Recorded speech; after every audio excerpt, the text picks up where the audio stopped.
Hello Mrs Davis and hello Year 5. Hope you're all well. So you've been sending me some questions and I'm going to answer them. So just to let you know who I am, I'm Tony Parraman and I work on the Bloodhound project. And behind me you can see a supersonic car. Right, so the first question was, really good one, how do you reduce friction? So the way you reduce friction is you introduce some kind of lubrication. So something that's nice and slippy. So what can we think of that's slippy? Maybe some ice, or maybe something like washing up liquid or oil. And that's what we use on the car. We use oil to reduce friction on the actual wheels themselves. So the next question was, how do we get the car to go fast? So obviously what we need to do is make it as streamlined as possible. So you'll have seen very streamlined shapes before, like jet aircraft or Concorde. So what we've done is we've given the shape of the car to some aerodynamicists, and they're very clever scientists who they can shape the car for us to make sure it's as slippy through the air as absolutely possible. And we spent an awful lot of time and money to make sure we got that shape absolutely correct. Okay, so how do we get balance forces on the car? So balance means that it doesn't take off and it also doesn't become the world's fastest plough, because we don't want it to go into the ground. And if Bloodhound under full power was to go up into the air, it would go 25,000 feet into the air. Now you better ask Mrs Davis what feet are, because I'm sure all of you use centimetres and metres.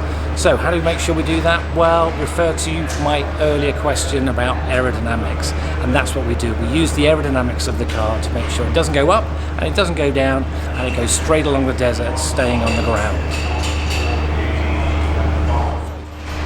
Friction, is it a good thing or a bad thing? So in some cases friction can be an absolute good thing, and in some cases it can be a bad thing. So if you guys all stand up, okay Mrs Davis, take it easy, yeah, so they're all standing up and you're not falling down. Why are you not falling down? The reason you're not falling down is because there's friction in between the bottom of your shoes and the floor underneath. If there was no friction, you would all be sat on your bottoms now. So that's why friction can be really good. But then again, if we're driving a car through the desert, well, we don't want friction around us, so we try and reduce that friction as much as we possibly can. And one of the ways we do that is by keeping the car clean. I'm not sure if the car is looking clean at the moment. Maybe you can take a look. So how do we use air resistance to slow down the car? Well, first of all, we have to know how much air we're pushing along. So when Bloodhound reaches 500 miles an hour, we've got about 5 tons of air in front of the car. Once we turn off the power, what we have to do is that air suddenly starts pushing back on Andy, slowing the car down. So that air resistance slows the car down. We also use parachutes, we use air brake doors, and then finally, just to take us to a nice gentle stop, we've got a foot brake that we can use at 200 miles an hour. So the next one is, how important is it for us to understand those forces that are happening on the car? Well, that's really, really important. So we've driven the car now at 501 miles an hour, and by the time you see this video, it might be a little bit more than that.